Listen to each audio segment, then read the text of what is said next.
Action. So we're talking to Sally Fallon Morell. Is that correct? Morel. Okay, perfect. Actually, I've been talking to Patrick about the history of diets and the historian Weston Price. So we would like to know a little bit more about it. Who was Weston Price? Okay, Weston Price went to Ecuador, actually. So he was actually a dentist and he practiced dentistry in the 20s and 30s in Cleveland, Ohio. But in the summers, he took these tours to isolated parts of the world to find out about the health of their teeth and their overall health and their diets. And he found 14 groups that had perfect teeth. In other words, no cavities, no infection, and they had straight teeth. They had very broad faces and naturally straight teeth. And this was a stark contrast to what he saw in his practice, where the teeth were usually crooked and people had a lot of cavities and they were a mess. So he found these 14 groups, and not only did they have excellent dental health, they had excellent overall health. And then he wanted to know what they were eating.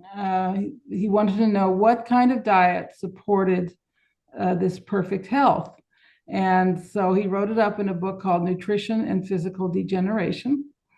And the short answer is these were nutrient dense diets. They had no processed food in them at all, no sugar, no industrial seed oils. All of the diets had animal foods in them. There were no vegetarian diets. And the diets were nutrient dense and especially high in vitamins A, D, and K, which we get only from animal fats, organ meats, and the fats of animals. Where were some of the places that he visited? You Okay. mentioned Ecuador, but I think he went He to went many other to, places, Alaska, Scotland.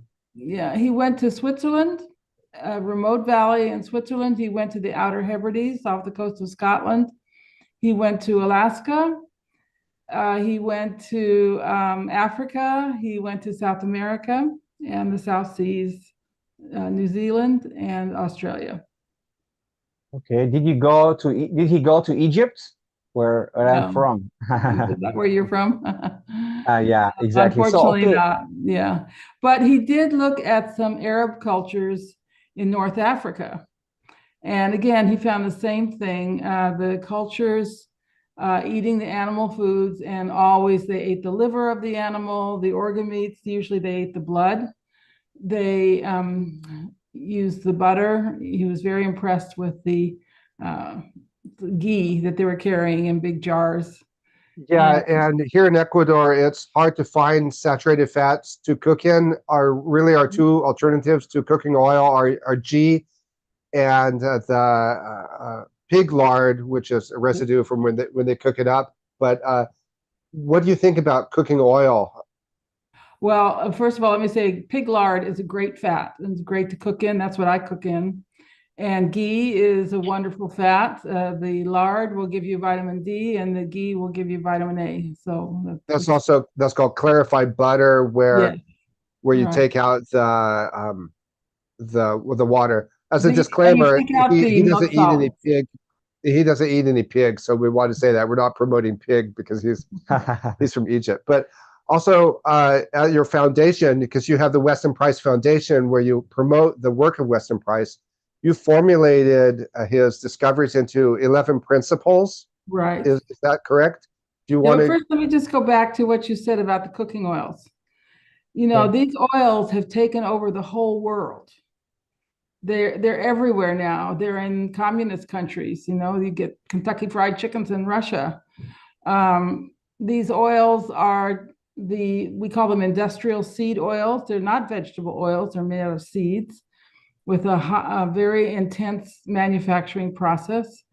And they are the number one thing in the modern diet that's making us so sick. It's the substitution of vegetable oils for animal fats. What specifically do these cooking oils do in the body that makes us sick? Yes, well, they're very unstable. They're not saturated. The saturated fats are stable and they don't break down. That's why they're good for us. But the polyunsaturated oils are unstable, they break down into the body into aldehydes, which are very unstable small molecules.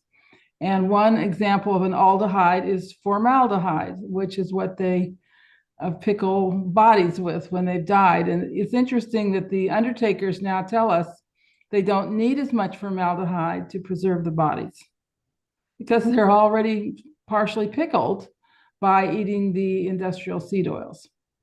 So yes, So would it include things like sunflower oil? Yes, anything that's liquid at room temperature, you should avoid. The one exception is olive oil, which you can use in moderation to make salad dressings. But all But the not heated, I believe. What? Not heated. Not heated. The olive oil, you don't want to heat it up. Right. Well, they do in traditional cooking. Kind of depends on the olive oil. There's a lot of variation in olive oil. Some are as much as 27% omega-6. And I guess different cultures that Weston Price visited use different forms of animal fats. Like in Alaska, they use the whale blubber, and right. they And use then what they also they use had. coconut oil. Coconut oil. And where exactly did they use Coconut oil in the South Seas. Okay. Yeah. Okay. And the Weston Price Foundation that you have, so we know that. So, and also we know about the 11 principles of the Weston Price. So could you tell us a little bit about it? Yeah, so we came up with 11 principles of healthy traditional diets. Not all of these were formulated by Weston Price. Number 1, 2, and 3, and number 11 were his. But we came up with others that really have to do with how to prepare your foods, whether or not you should cook your foods, how to prepare grains, fermented foods, using the broth made from the bones, the importance of salt in the diet. So we have 11 principles, a beautiful booklet that we've come up with. Okay. So yeah, interesting. And we encourage people to go to the Weston Price Foundation so they can learn more about that.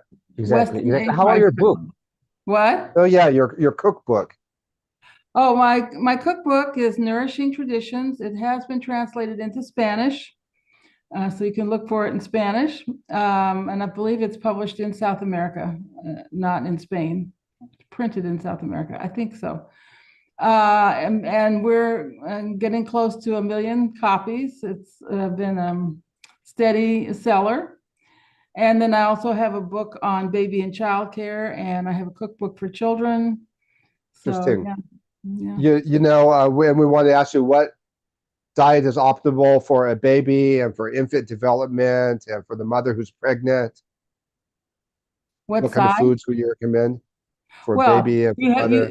All traditional cultures had special foods. We call them sacred foods that they started at least 6 months before conception. So these foods included seafoods like shellfish, oily fish. Fish eggs was a very important food for pregnant women. And liver was a sacred food. Butter from grass-fed animals, eggs. So all these very nutrient-dense foods. So brown rice and applesauce and cotton candy, not brown rice and applesauce and cotton candy like the kids today. No. It's so sad. So and raw milk, we're big proponents of raw milk, which is definitely a nutrient-dense food. So you start this special diet 6 months before pregnancy and continue it through pregnancy, through breastfeeding. And these same foods go to the child when you're weaning the child. So the first foods for baby are egg yolk and pureed liver, like pureed chicken liver. Okay, I have a 3-year-old daughter. So is raw milk safe for babies and infants? Oh, absolutely. What about the bacteria? It's actually much safer than formula.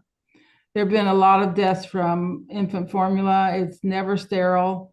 It's a big problem. And the other problem with infant formula, it's made with skim milk and vegetable oils, so it contains no animal fat.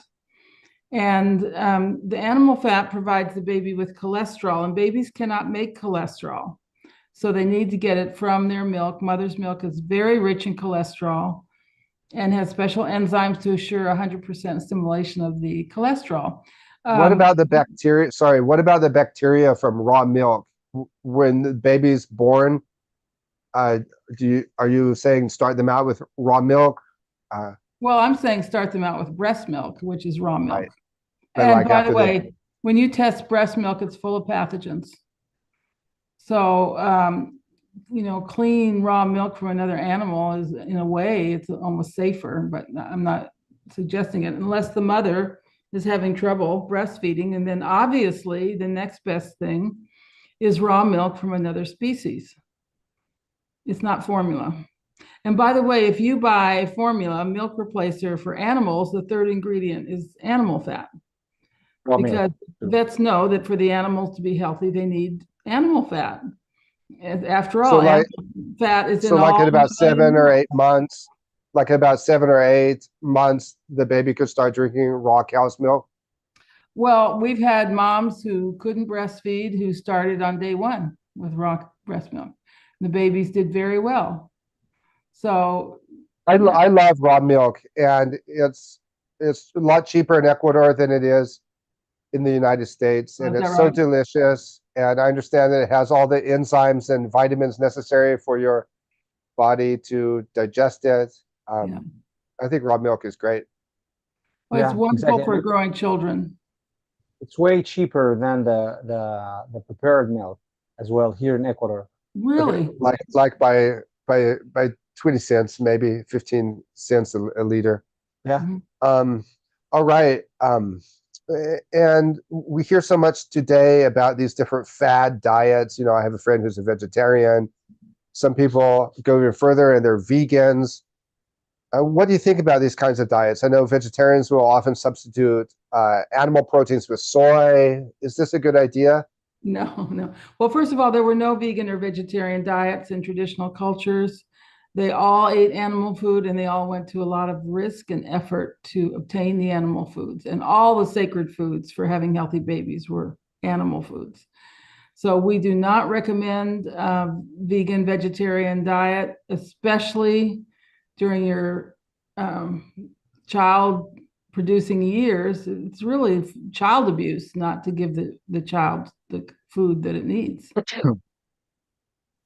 You'll end up with all kinds of deficiencies, protein deficiency, vitamins A, D, K, B12, B6. You'll end up in deficiencies in all these really critical nutrients.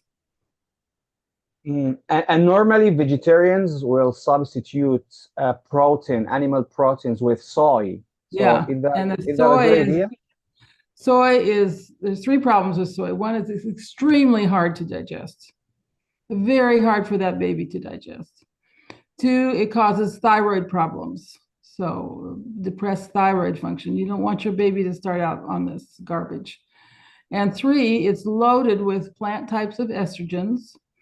A baby on soy formula has 13,000 to 22,000 times more estrogen in the bloodstream than a baby on milk formula. You want to start hormone, isn't like it? this?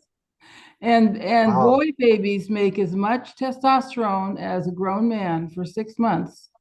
And that testosterone programs him to express male characteristics at puberty.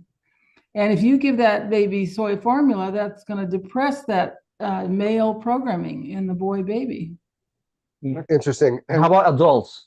Like, when I interviewed you a couple of years ago, you mentioned this prison in the United States that had gone to a completely soy-based diet. Well, they actually, fortunately, the men were so sick that they do give them animal foods now. There's still a lot of soy in the diet, but they are getting some animal foods. That was a terrible experiment that they did on these men. You told me that the men had grown breasts and their stomachs were all... There's more breast reductions in men than women. Breast reduction surgery. Okay. Hey, well, when we talk about saturated fats, the conventional wisdom is that it leads to heart disease, high cholesterol, but you're really saying no. But doesn't eating a lot of fat make you fat? Actually not. What makes you fat is vegetable oils and sugar. And as the consumption of vegetable oils has gone up, consumption of sugar has gone up. I think there's a connection there, and overweight has gone up. The other thing that Well, I makes guess, the other thing that sorry. makes people gain weight is MSG, which is in all processed food, the fake meat flavor, but it flavors almost everything. And MSG, that's an acronym. Can you say the scientific word? monosodium glutamate. It's free glutamic acid, monosodium glutamate. And this affects the hypothalamus, which it's the master gland. It regulates appetite and it regulates impulse control and regulates. Could this be an excitotoxin along the same category as things like fluoride and aspartame? It's not like fluoride, but it definitely is an excitotoxin for sure. Well, one of my pet peeves is that all the salt in Latin America has fluoride added to it. So Yeah. just thought I'd All the interject salt? that. Well, you can buy like the Himalayan rock salt, or you can go to a Yeah. naturalist and get. But if you're eating at a restaurant, the 100%. Yeah, in fact, that's in I'm shocked. in all of Latin America.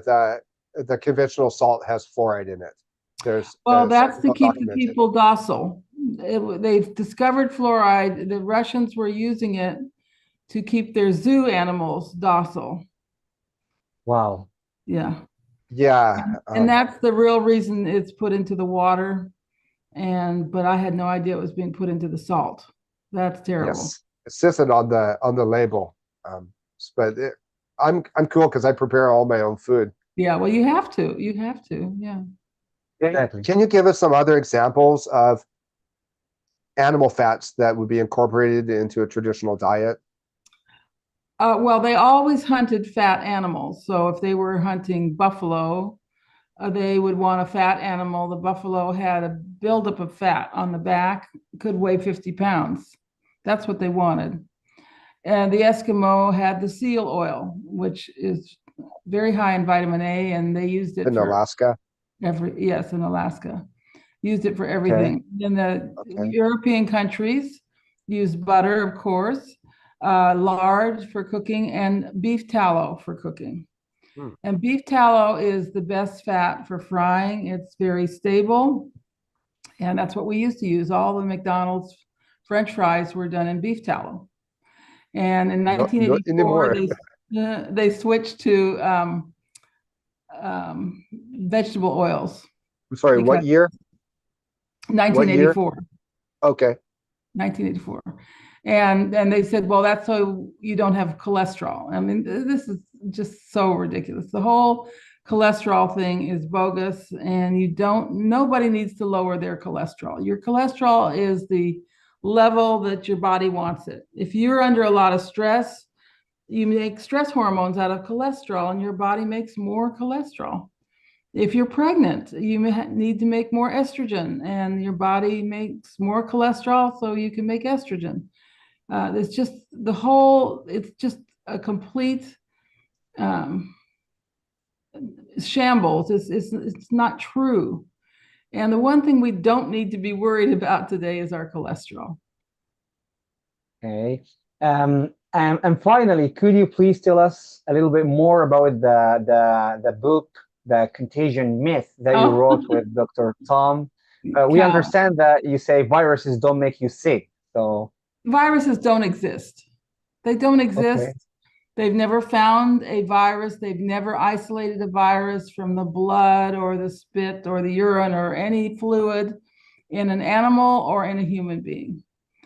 What you see in the electron micrograph photographs, these tiny little round things, are probably an artifact of how they prepare the tissue for the process.